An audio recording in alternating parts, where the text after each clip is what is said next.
Welcome to the second episode of this special summer podcast series titled Hope on Fire, Black Lives, Eschatology, and the Gospel. And I'm honored to have two of my colleagues here at BSK Theological Seminary to join me and all of you who are going to be watching via YouTube over the course of the summer, and we hope for years to come. As I've launched a new book titled The Gospel Beyond the Grave Toward a Black Theology of Hope. And what I'm doing is delving into an area of Christian theology that is sorely neglected, and that is the area of eschatology. And so there's a lot about eschatology that people in church, just people in our communities, they're like, what is that word? Okay. And so eschatology, of course, it is the branch of theology that deals with last things. So this is everything from issues of death, the intermediate state, what happens to people when they die, issues of judgment, the second coming of Jesus Christ, and of course, the consummation of the age and a new heaven and a new earth. You're talking about some of the biggest, most important topics and beliefs. And so it really strikes me as a bit ironic that our churches, and in particular, Black theology, doesn't do a more robust job unpacking the importance of eschatology. And so, you know, with the sort of preliminary definition already put out there, I just want to engage my colleagues and just give them just a second to introduce themselves and the wonderful work that they do. And because they're not just great colleagues here at BSK Theological Seminary, but they're doing national and international work in their own right. They can introduce themselves, and then we're just going to jump right in. We'll start with our recently minted Dr. Anastasia Holman. Good morning, Dr. Brogdon. I am Reverend Dr. Anastasia Holman. I am the Director of Chaplaincy Education, Spiritual Care Education for the IU Health System. I also serve as adjunct faculty at BSK, as well as adjunct faculty for the IU School of Medicine in a course called Religion, Spirituality, and Medicine for first and second year medical students. And so that's some of the work that I am doing. I'm grateful to be here today and excited to get into this topic because I really had to wrestle with some of my own theology just to answer some of these questions. And well, as before we even get there to end times, I think from a spiritual standpoint, do we even prepare? So are we thinking about it from a theological standpoint, but are we even preparing for our death and for those who are left behind? So that's kind of the angle I'm coming from today. I can't wait to chop it up with you. That is for sure. I am the Reverend Dr. Anthony Everett. I am the director of the Siloam Project at BSK Theological Seminary. I also happen to be the contextual ministry teaching professor. I'm teaching at a couple other schools as well. I have a doctoral cohort that I lead at United Theological Seminary called Prophetic Activism from the Cross to the Community. And then I also teach religion and social justice as well as African American religions at Spalding University. And so I'm excited to be here. Again, congratulations, Dr. Holman. So happy for you. You know, we knew it was already here. So thank you. I'm still celebrating. Yeah, that's right.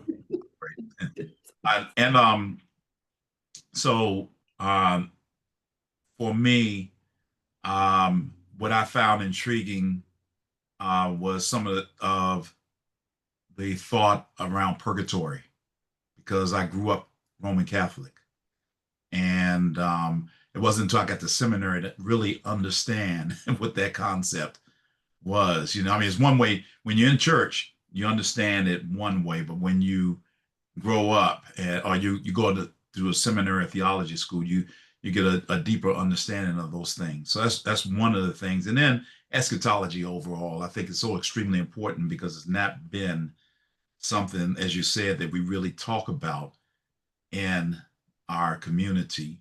And man, I just love what Dr. Holman said. I jumped right on that. Do you prepare? I'm at the place where I've got a mother and two aunts that are in the life, and I've got to, I mean, literally today dealing with some stuff around all of that. So, yeah.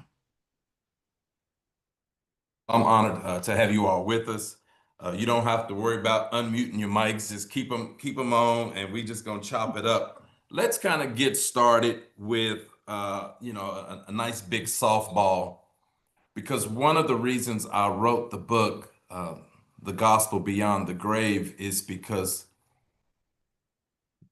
the more I just have conversations with folks about these issues, it just became apparent that I'm not sure we really understand eschatology. And I'm gonna say a lot of that is the fault of the church. Why people don't understand what eschatology is and its value.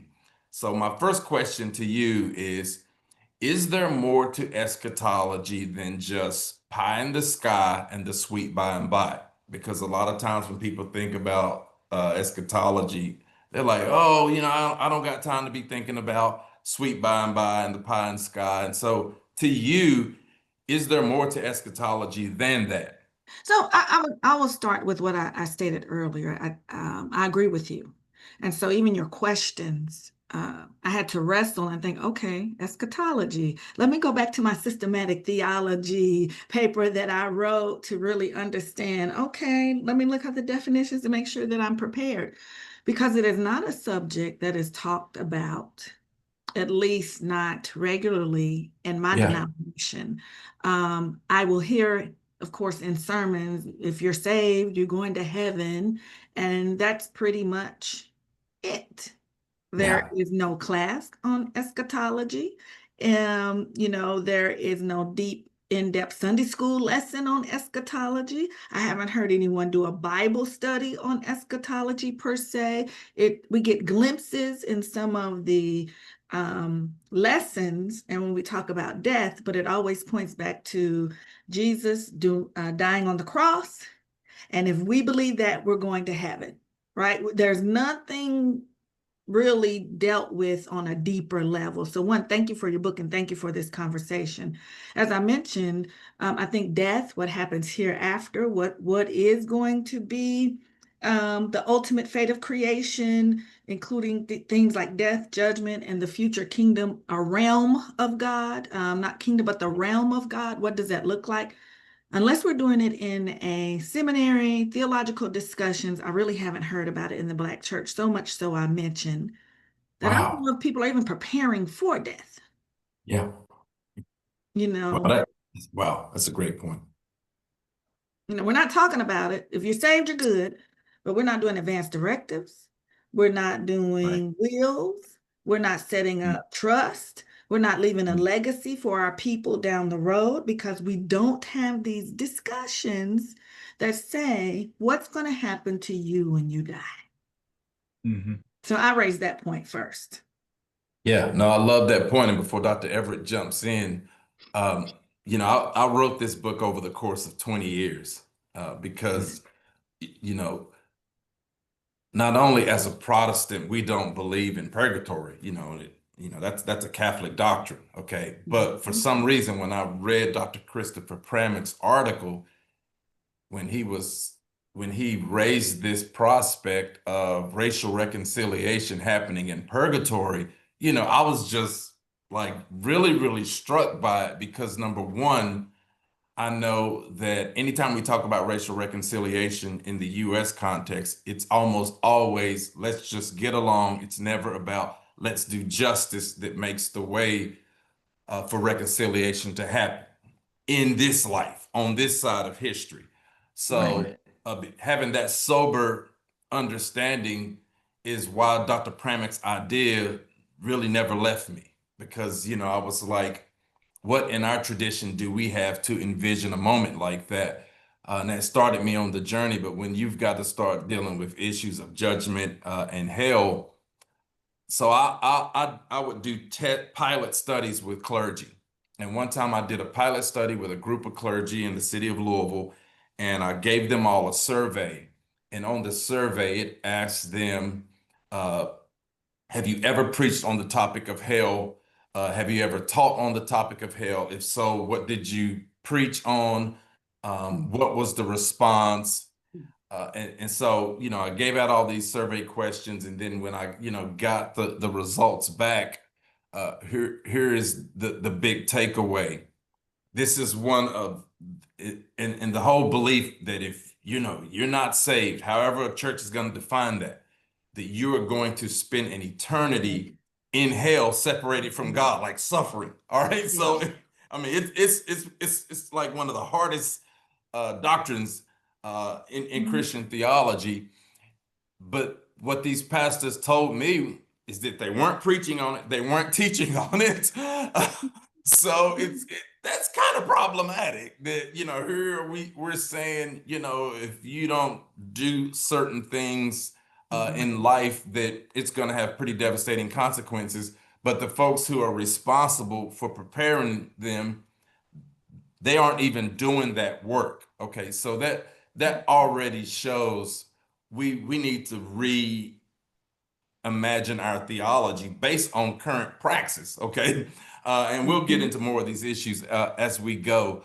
But I'm not surprised to hear that Dr. Holman, that's been your experience, because it's pretty consistent with mine. Besides just some allusions to get your ticket, get saved, And you're good to go. but not really thinking about issues of suffering, death, justice, injustice. Uh, does God have something better for all of us than this, etc.? Dr. Everett, you think there's more to eschatology than just sweet by and by?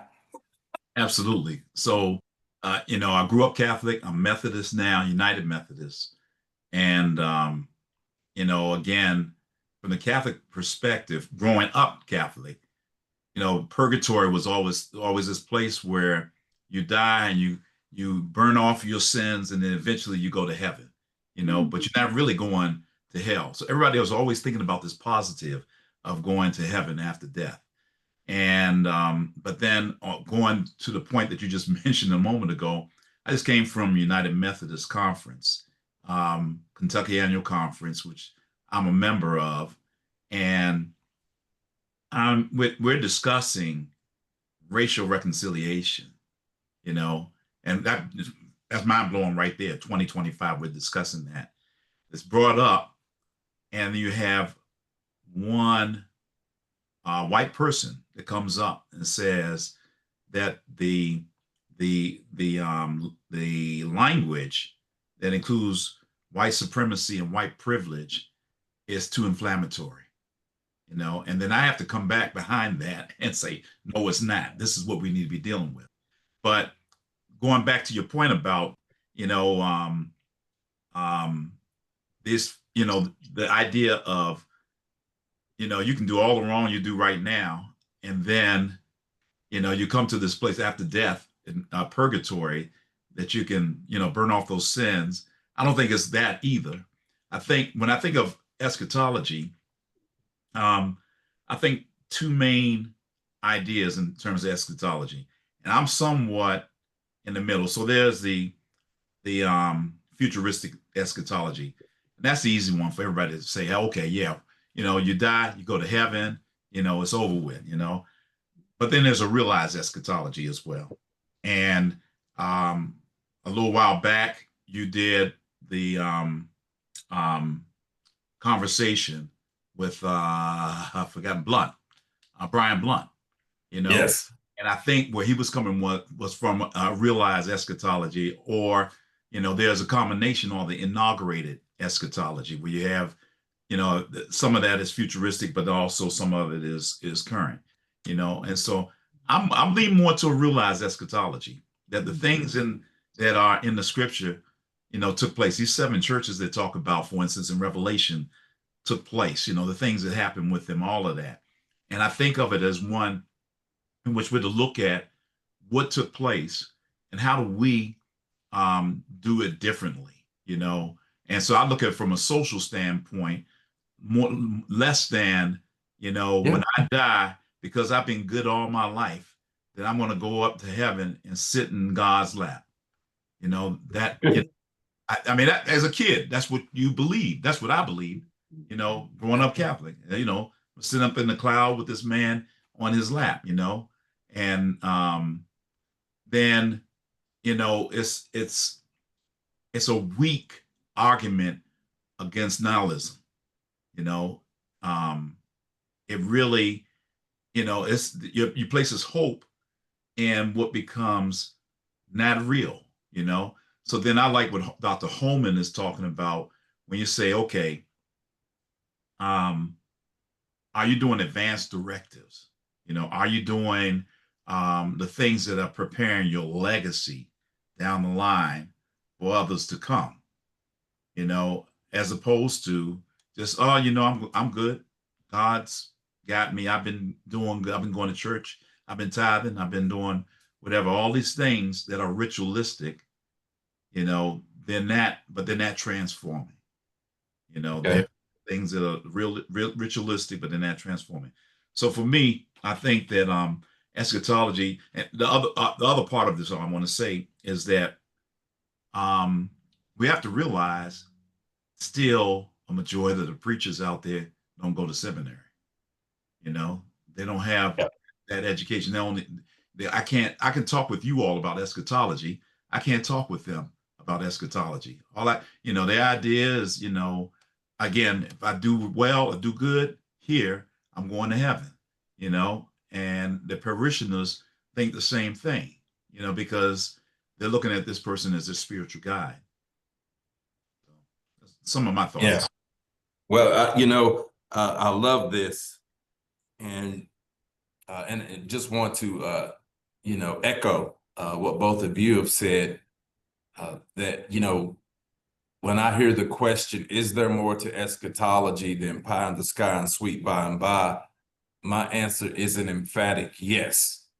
That it is too reductionistic to try to reduce eschatology down to just everything's going to be perfect one day. Now, I think where I stand a little different in the theological tradition is that I want to hold those in tension. That I think there is a tendency to minimize and to tamp down the importance of the futuristic. And that if we learn how to balance the futuristic with the realized dimensions, that I think we can find that eschatology can be a powerful resource in ministry, in resistance work, in really how we sort of reorient ourselves in the world. So what's so promising about my book, The Gospel Beyond the Grave, is that it's the first eschatology that's taking the legacy of slavery and racism seriously. So you can read books on eschatology and it's as if Black people in Africa and Africans, they don't even exist.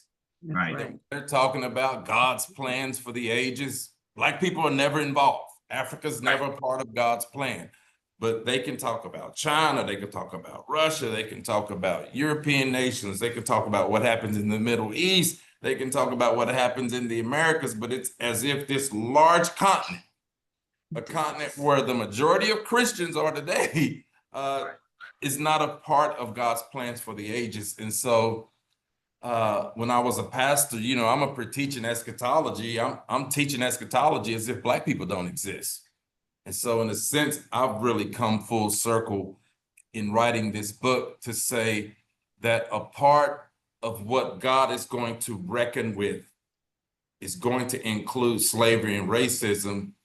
And that is a completely different conversation about eschatology when you have to bring slavery into the equation, when you have to bring racism into the equation, then it's like, well, wait a minute. Then eschatology can't just be God ignoring those things when you're reading stories in the Gospels where Jesus is taking those things seriously and making judgments based on those things. So we'll circle back around because I think what we're getting at, and I think this is important for hearers, is that eschatology is very, very relevant. But I just want you to I'm gonna give you the heavy, hard question, and then we can dance around however we want with the remainder of our time, because you all are bringing a lot of experience to bear. And it's the issue of theological meaning and hope in the face of suffering and death.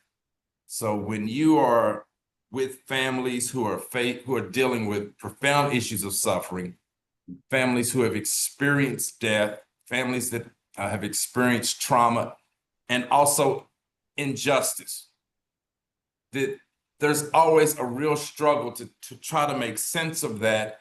And the worst sermons I've ever heard are always they're always eulogies. They're always at funerals, because I don't think we do a really good job helping our leaders and even people in our community to grapple with some of these heavy and complex issues. So in your work, and from your experience, the first part, let's start with, how have you seen Black people grappling with issues of suffering, injustice, and death?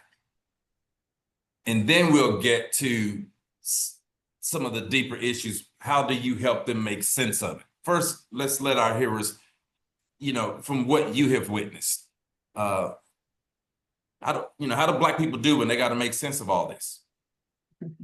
So Dr. Brogdon and Dr. Everett, as a board certified chaplain and one who trains chaplains and work with chaplaincy and spiritual care in a hospital, and also thinking about the AME Zion Church, I think we're learning how to deal with suffering and death. Yeah.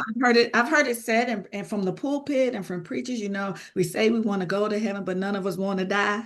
Like I've heard that being said before. I don't know. I've seen funerals become homegoing services, but they become celebrations versus Yes. spaces to grapple and set aside space for people to really grieve. I'll give you an example from my own life. My mom was like, "Are you going to do my eulogy?" I said, "Absolutely not." I said, "I'm going to grieve." Right? I'm going to stop and I'm going to grieve. My uncle's a pastor. You can ask him to do it. But what I am going to do, because it is counterculture, I don't have to be the person, because I'm a minister, up there preaching at my mother's eulogy when I am torn and broke down on the inside and haven't even had a chance to, me and God, grapple with the death of someone that I love before I stand up to proclaim a Yes. word that's supposed to bring other people along, and then say, "And give your life to Christ, because this could be you and you want to be ready and prepared." And yet I go back again. Are we really preparing people for death? I mean, so that's one way I think about it.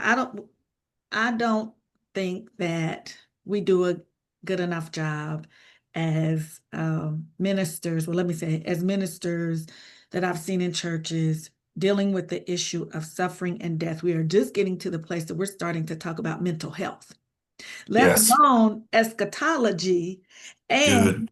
and what's happening at funerals, in counseling settings, personal conversations, just talking about those things. They're just coming to the surface now as we are recognizing from society.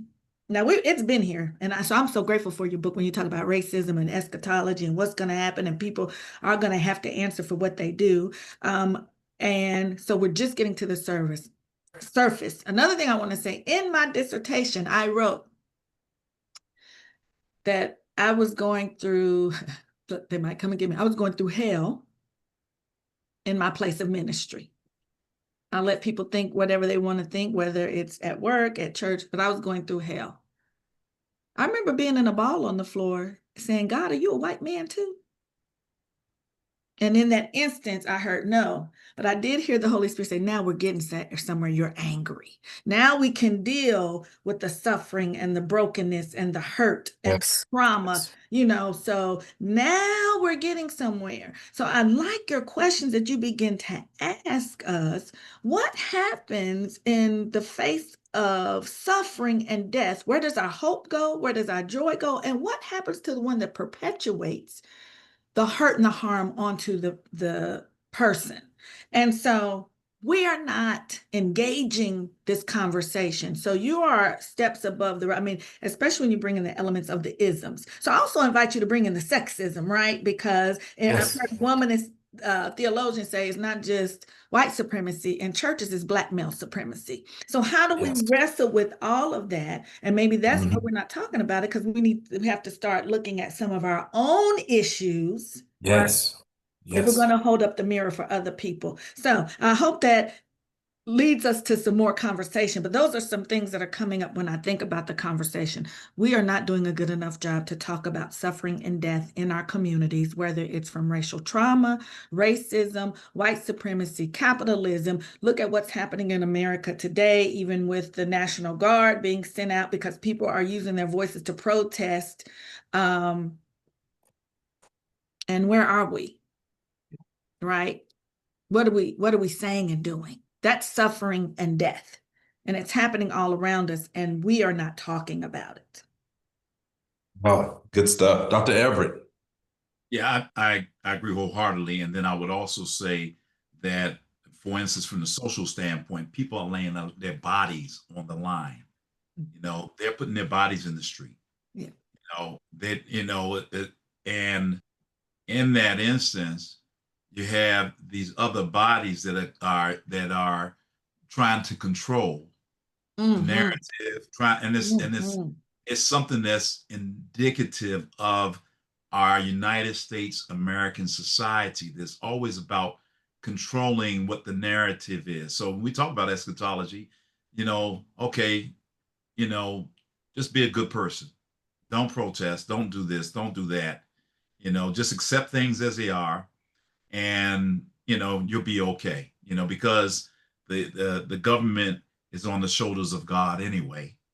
You're basically taking scripture out of context to use for whatever purposes you might have. Go back to what Dr. Holman said a moment ago. I didn't do my dad's eulogy. I have a cousin who's a preacher. He's taking classes from us now. He did the eulogy because I had to grieve.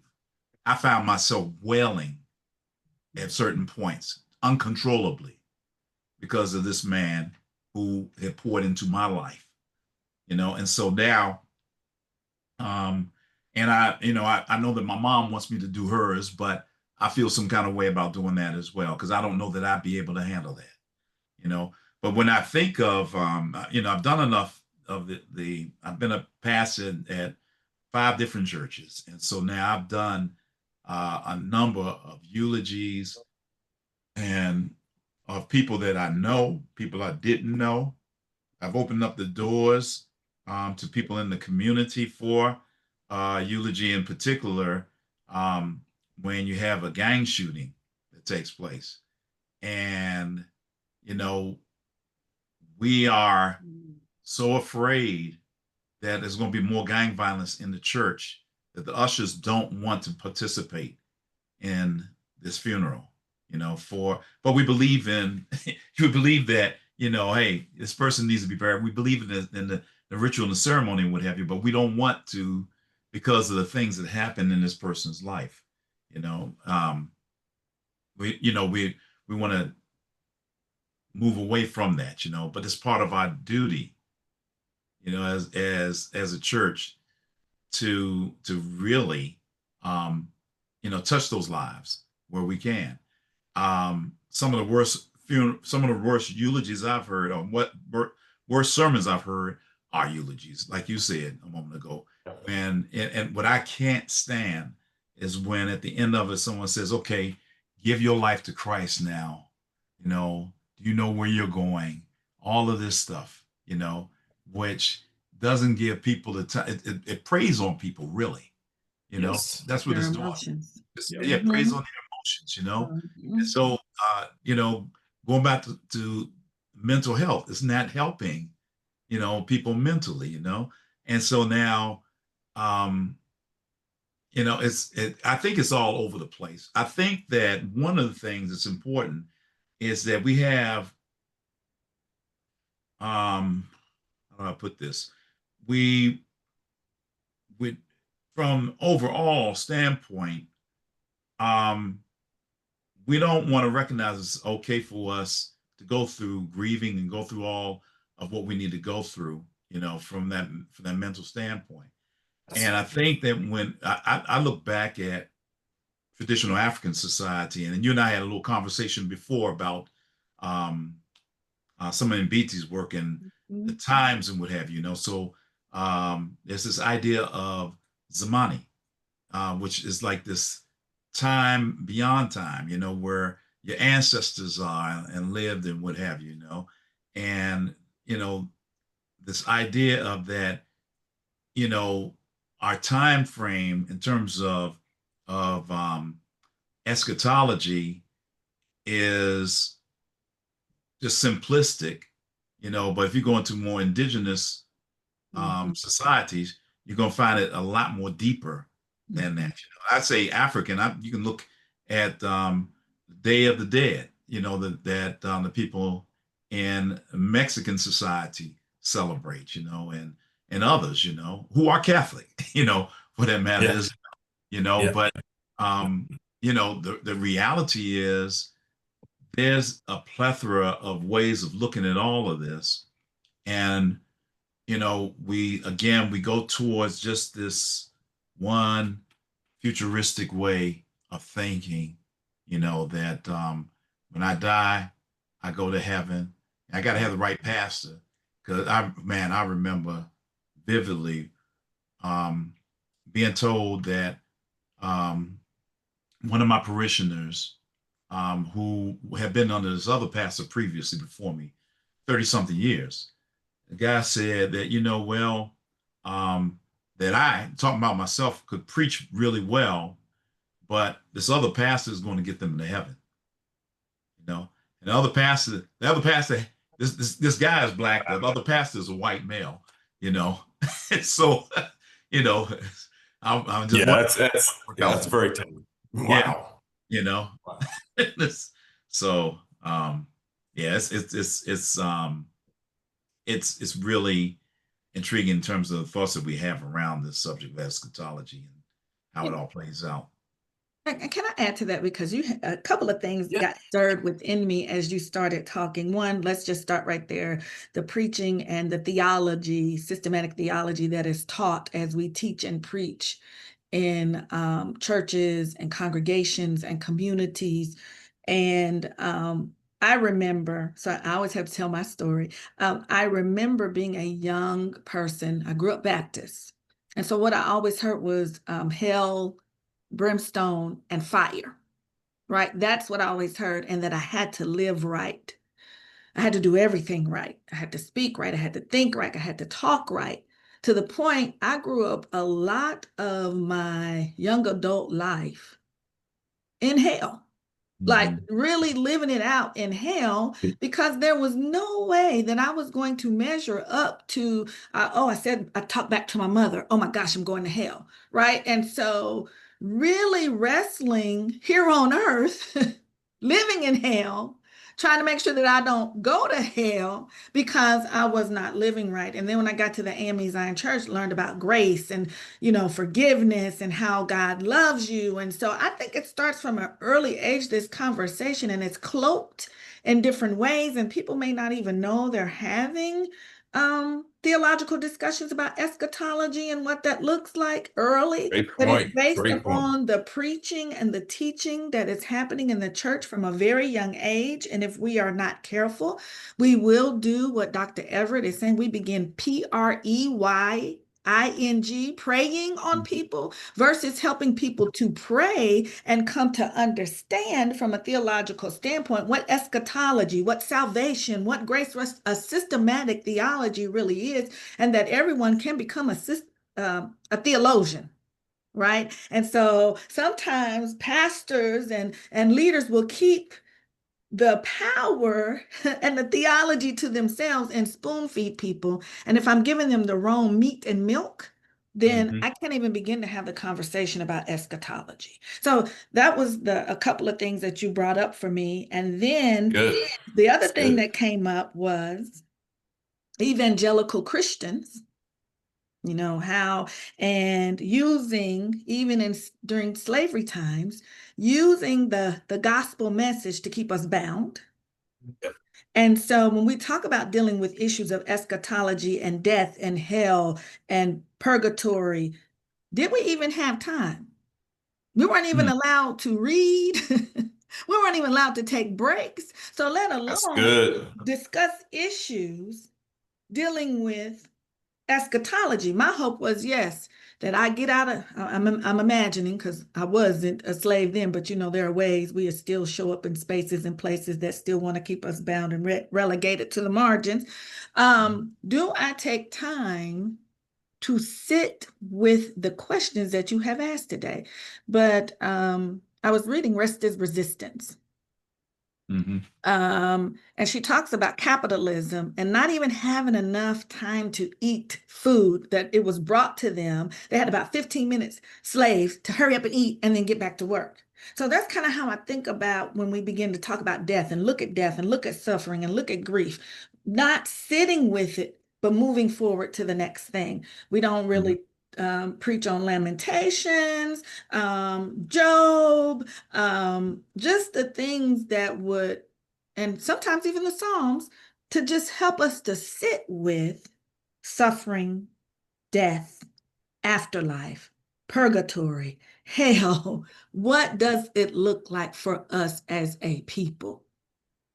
So, yeah, this is so rich, because I think, you know, one of the things that really motivated the book was this journey God placed me on back from my days in graduate school, when I started studying the issue of slavery and the Bible, its intersection with, of course, the history of Black people in America. And so reading slave narratives that led to some of my dissertation and early books, and then more recently reading accounts of lynchings. And you're reading these accounts of Black people being lynched, and reporters just chronicling the tears, the prayers of Black people who were getting ready to get lynched, praying that God would deliver.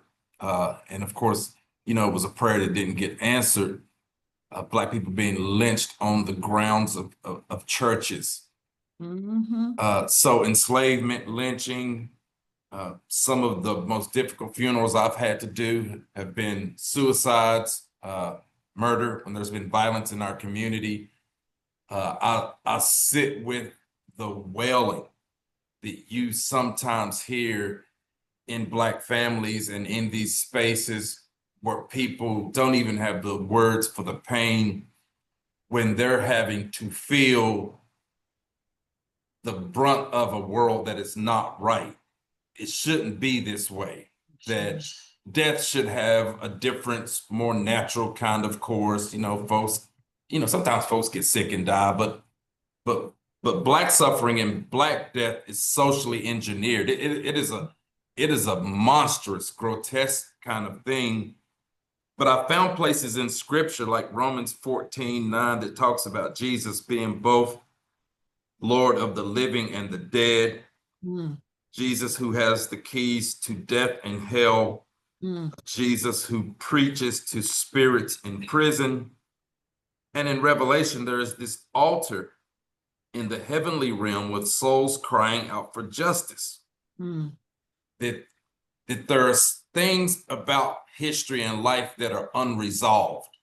And having an eschatology that shows that Jesus is Lord over all of this and is attending to it, that is a different kind of tool to have in my theology to take up some of this important work. So, you know, I remember the Time magazine cover of Dr. Coretta Scott King, the episode right after Dr. King was assassinated, and just that look on her face of just the pain and the grief of his life that was given to the cause justice and goodness was cut short. And what it means to live with that is some of what is motivating this kind of project, because I think when we see this kind of complicated suffering and pain and death,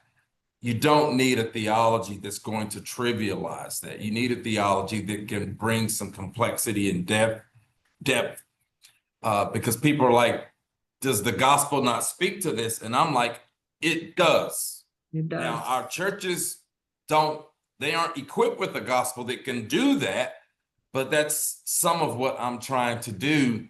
And I'm gonna kick it back to you, because it's important that we've just talked about how we've sort of witnessed and seen Black people grappling with suffering.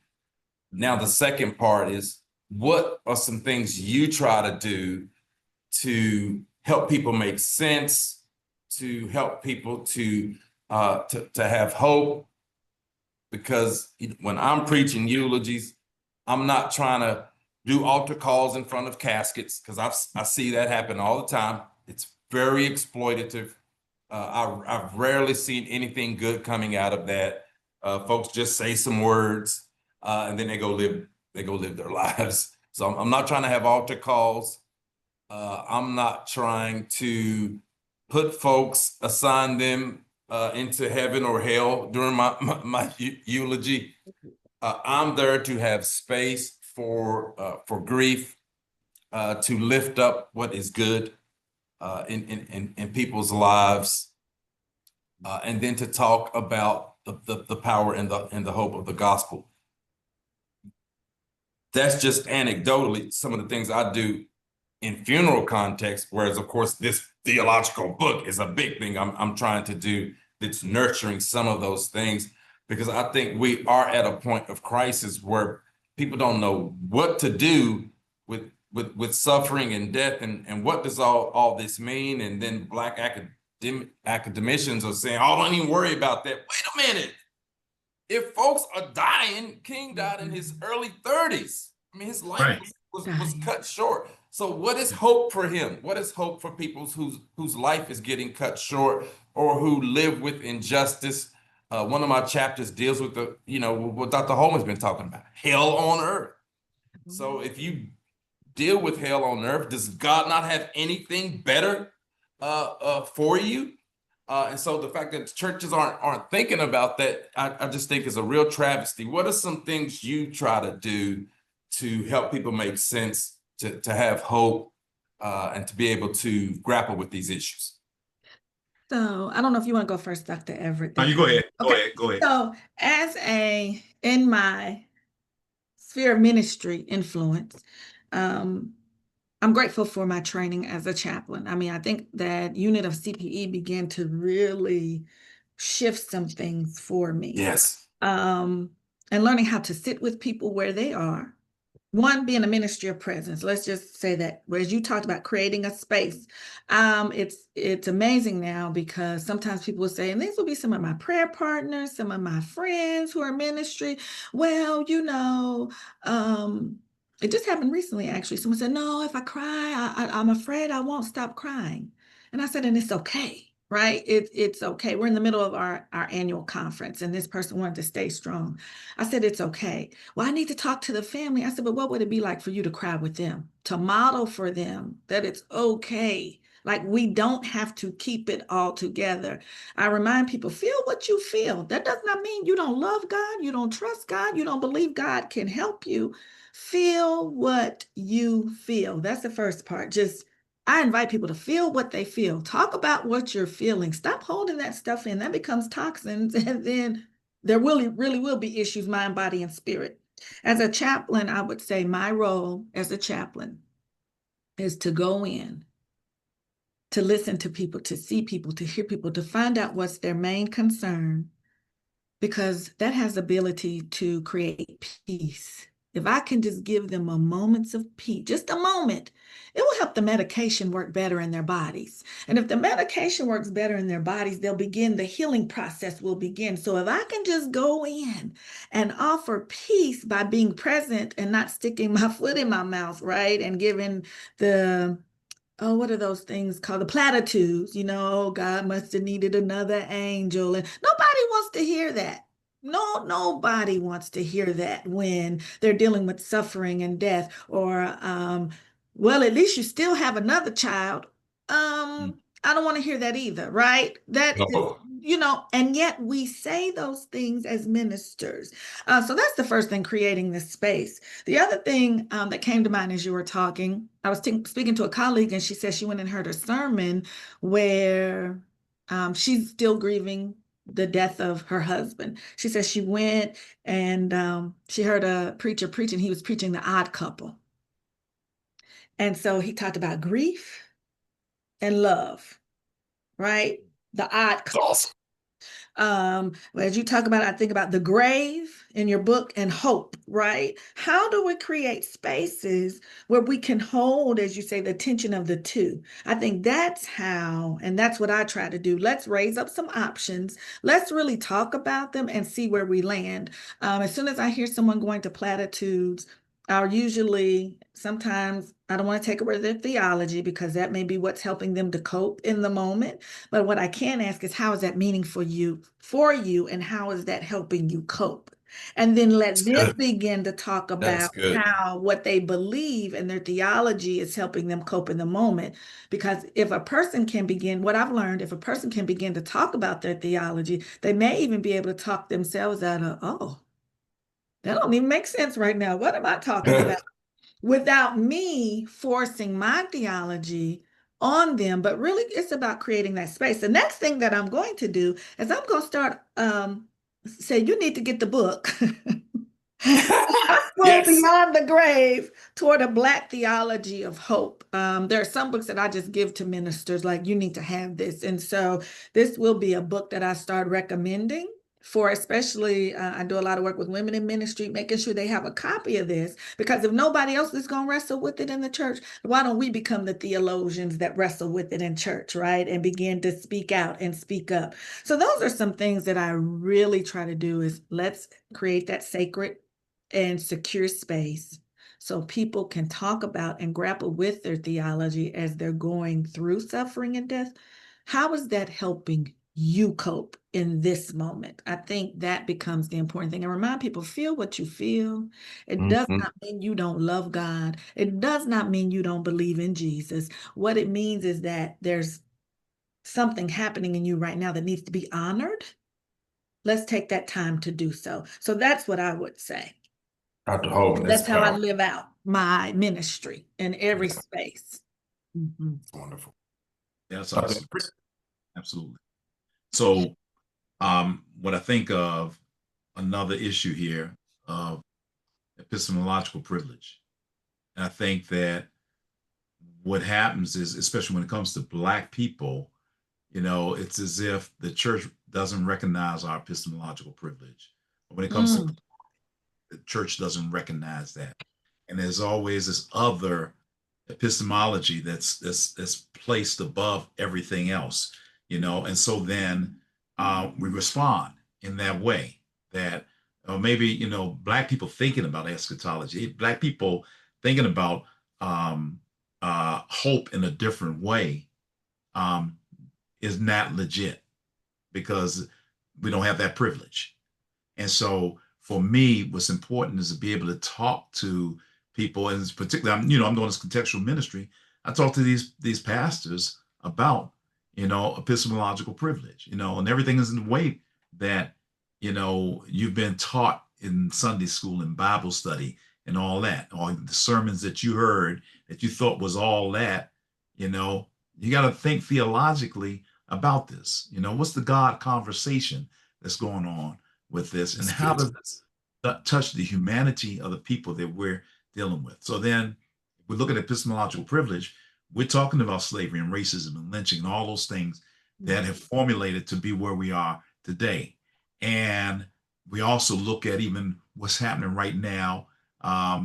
Sad to say, this is June 11th, and what's happening June 11th, 2025 in California, is ridiculous. And it's not just Black people, it's people Brown across people.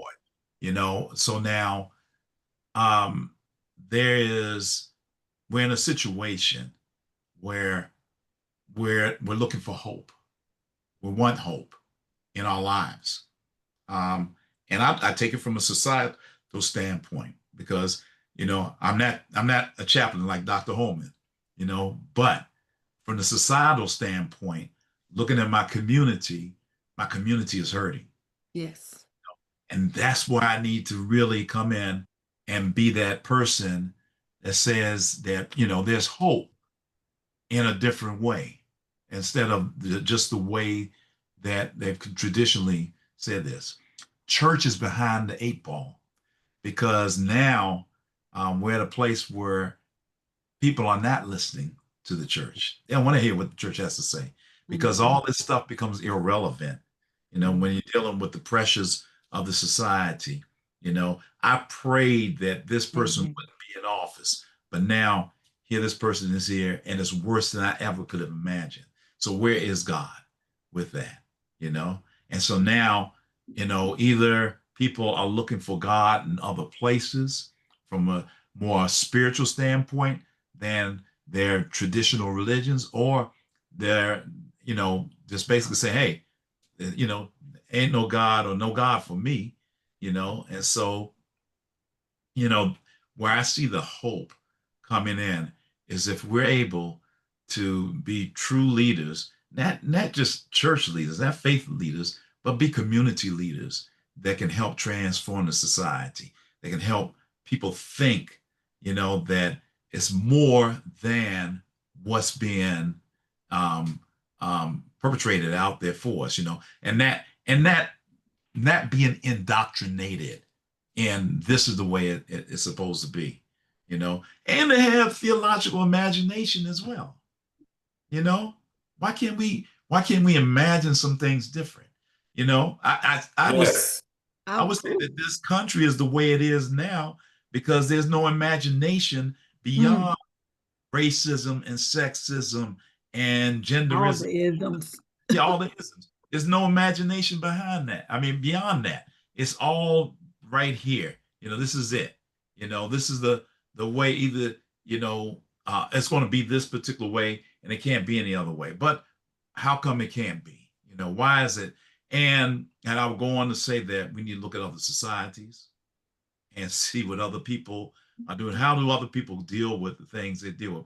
Because, we're in the richest society in the world, one of the richest societies. I know I don't share in those riches, but, this is one of the richest societies in the world. And how do people who really have absolutely nothing still have joy in their lives, and when they lose family members, they're celebrating and, having this time that helps them to carry on and continue that legacy that Dr. Holman was talking about. So I mean, when I think about hope, that legacy is part of it as well. What what are we doing to plant? What seeds are we planting right now that our great grandchildren are going to feed from? What is it? And not only them, but the communities. Yeah. How are they going to, be able to make a difference? I will say this. I always tell this story about my great grandparents, George Harvey Everett. He was a Baptist minister, and Mary Ellen Norwood, she was an entrepreneur, and they were in Jackson, Mississippi. The two of them working together with this family of seven during the Great Depression, which was the great migration of African Americans to the North. They moved to Washington, D.C. He's working on government buildings. She's still doing entrepreneurship from the standpoint they are renting out homes to people. These are my great grandparents, man. And then it's like, okay, their dream was that their progeny will become doctors and serve humanity. My little brother's an oral surgeon. He has the oral surgery department at University of Maryland's global campus. Here I am, Doctor. Here at BSK Theological Seminary, doing my thing. I'm living off the legacy of them, because they had some dreams beyond, oh, we're going to do better than this. But then now, you know, my travels have taken me to Ghana. I've been to Ghana. I'm getting ready to go back in October, but I've been there last 3 years. You know, I've taken 53 people with me to Ghana over the last 3 years. And you go to the slave castles, you go to the slave dungeons, you go to the slave river, all these different places, and you realize what our ancestors went through and the death that took place there, you know, and the people that didn't make it, you know, because when I look at the three of us right now, we are so blessed because our ancestors made it through those Amen. rat hole Yes. dungeons Amen. in West Africa. You know, Yes. we're so Yeah. blessed to be here. And so now, to me, I got to look back in order for my hope to move forward as well. And I got to I tell like those that. stories. And I also have to share Yeah. my grandchildren, hey, you know, this is what we went through. This is where we were. And we can do so much more. We want you to do so much more. And I'll end on this. My granddaughter, I said to her, you are really smart. I said, oh yeah, Papa, I'm a genius. I know that's right. I'm like, oh, and you know, the thing is, I realized I taught my son this, and he's teaching her this, Yes. you know, and I'm like, this is what it's all about. It continues, Yes.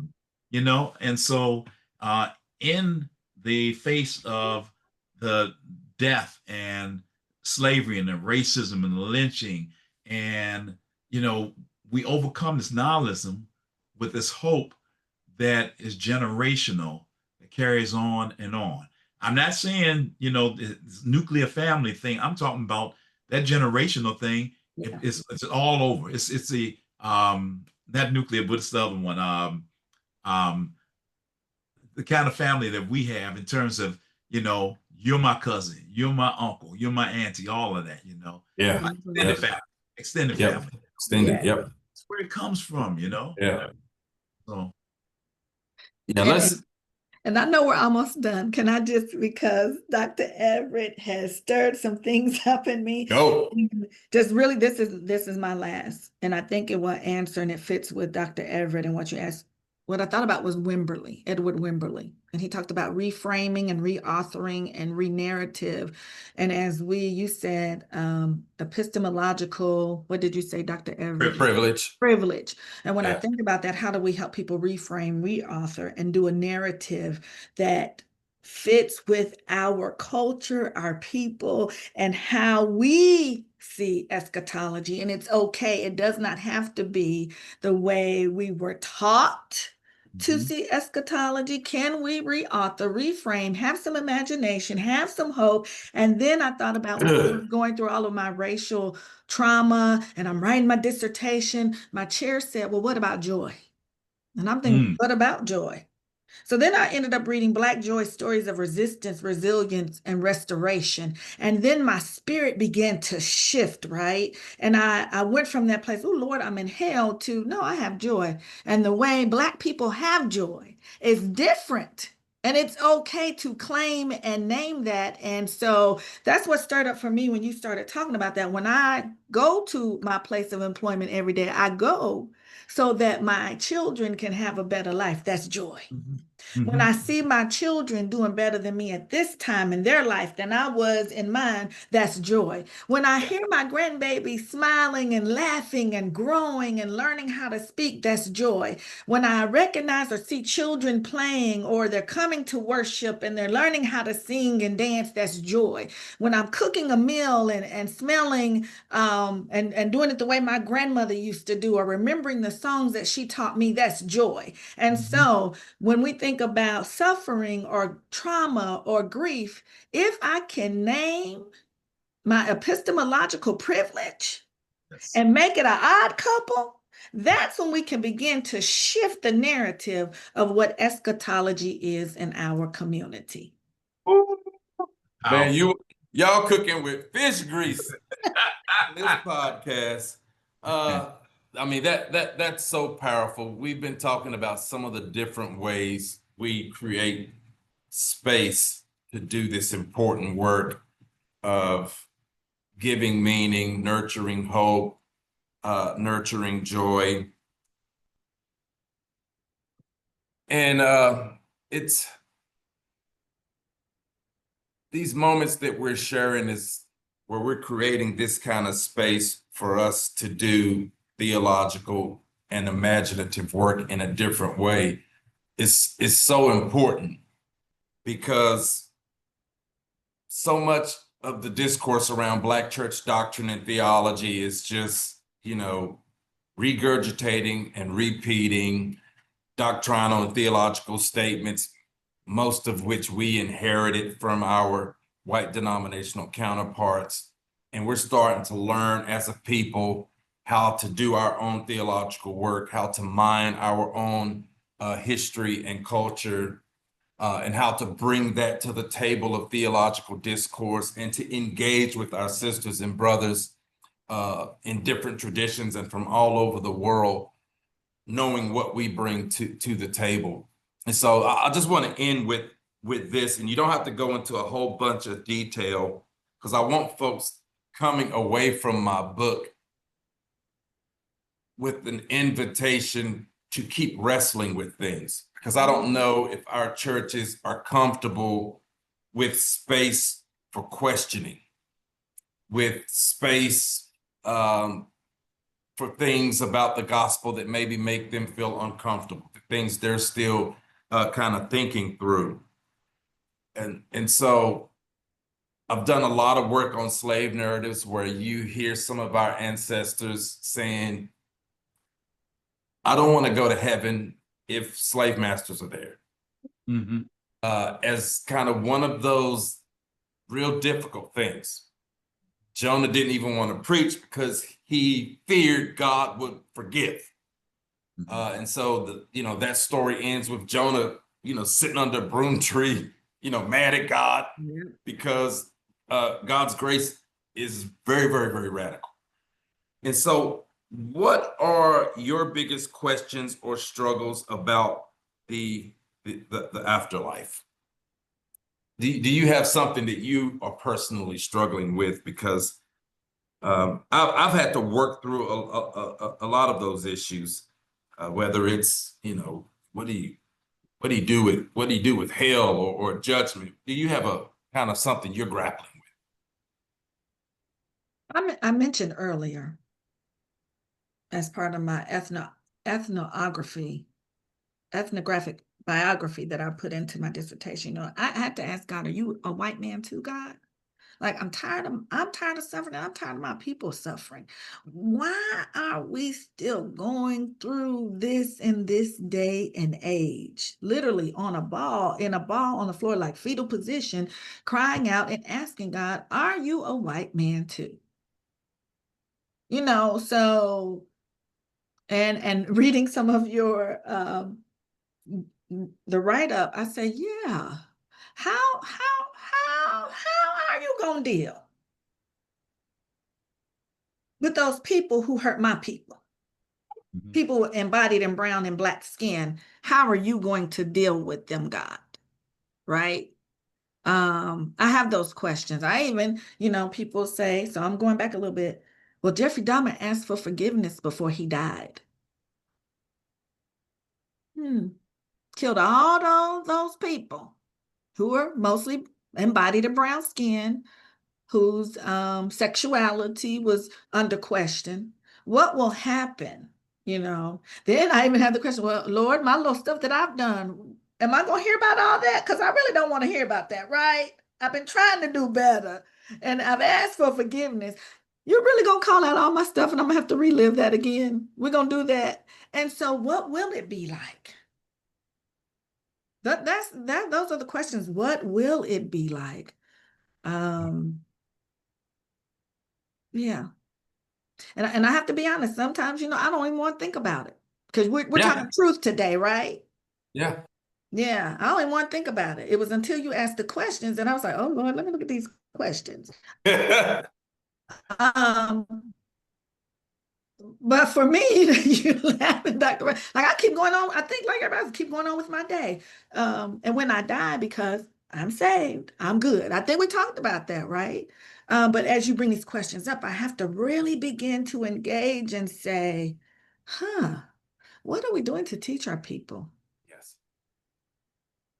Oh, that's And good. so that they can grapple with these questions? How have I missed the mark as an educator, a theologian, a preacher, a womanist? How have I missed the mark in my setting? And you asked, and then I think I'm done. You asked, are there spaces open for that? And I'm going to say, I heard somebody say this yesterday, it takes courage. It takes courage to speak up even when there's not a space. And when people look at you with 5 heads and say, what in the world, here she go again. She gonna bring this up? Yes, I'm bringing it up because it's stuff we need to talk about. And if it'll plant one seed and then someone else comes and plant another, someone waters, God will get the increase. Our community will get the increase. We have to keep this on the table. We have to continue to talk about it. And I think they say that advocating and education is one way to transform. And so the more we can do this. One more thing I want to add that was triggered for me was maybe our ancestors did talk about it. I think they did. They may not have used all of the theological language that Yep. we as educated persons may use, and yet Mama and them used to sit around and talk about, you know, I think about 12 years a slave. Remember the woman, she asked the man who got captured, can you take me to the river and kill me? Mm. And he looked and he was like, what? She said, I believe God will forgive you because I won't be experiencing what I'm experiencing now. Oh, You would be okay, right? If you take me to the river and kill me. So they talked about it. They just that was talked powerful. about it in a different Yep. language. Yep. So that's what I have to say. So I one of the things I think of is that I think of this philosopher Mbembe, Achille Mbembe. He's out of South Africa. He's from Congo, but he talks about necropolitics, and he talks about how, from a societal standpoint, you have these world powers, United States, Israel, you have others that are inflicting a lot of pain on people across the board. And it's as if, they have control over who lives and who dies. Again, I point to what's happening in Southern California, not only Southern California, but other things in this country. We talk about immigration. We talk about what's happening with the Palestinians right now. We talk about all these things that have continuously happened with people of African descent in the Western Yes. Hemisphere since 1619, when we landed in this particular country, which was our continent, rather. So I look at all of that, and we're constantly under bombardment, from this issue of theodicy, of the pain and suffering that we constantly deal with, and how do we address that? How do we make sense of all of this? And when it doesn't make sense at all, and I point back to it's purely this sense of evil that humanity says, hey, it's okay to kill off this group of people. It's okay to do genocide against people, to kill off creation, because that's another part of all this. And then, but I have to look back at people in the faith that, as Dr. Holman said a moment ago, had courage.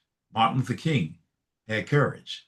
Didn't mean he wasn't scared. If you look at some of the later pictures of King, before he was murdered, you saw someone who was totally just distraught, probably had a mental breakdown, was just barely making it. You saw one of the persons that I teach about is Bonhoeffer. you know, and what Bonhoeffer went through in Nazi Germany, you know, and how he stood up. You look at Mother Teresa reaching out and touching the lives of the least and the last and the lost, you know. You look at these people from the Christian faith that are doing it. I also look at other people. I look at Mahatma Gandhi.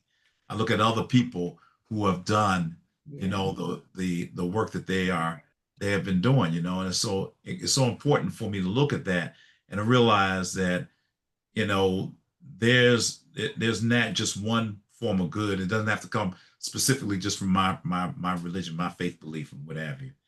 But I think of, you know, Black people have always, in the face of the controversy and in face of the suffering and all that we go through, we've always still tried to make the best of the situation. You know, that what Michelle Obama said, they go low, we go high. That's who we are. That's what we do, you know. So, you know, we don't think about, oh, let's go out and just take the lives of these people who are the ancestors of the people who did our people in, you know. We don't think like that, you know. What we think about is how can we all get along together? How can we make it better? I look at when I was growing up, and I probably got a couple more years than y'all, you know, but I was in the 60s. I remember, you know, military tanks rolling up and down our street in Washington, D.C. You know, I remember the curfews. I remember, just like they got with this, what's going on in California, I remember military being on the football field of Roosevelt High School in Washington, D.C. But I remember my grandmother and other Black women going over there and bringing these boys biscuits, you know, bringing this like, hey, you know, we're appealing to your humanity. You know, we're appealing to you and treating you. We know you're just a boy. You know, inside you, there's a heart, and we don't want any trouble.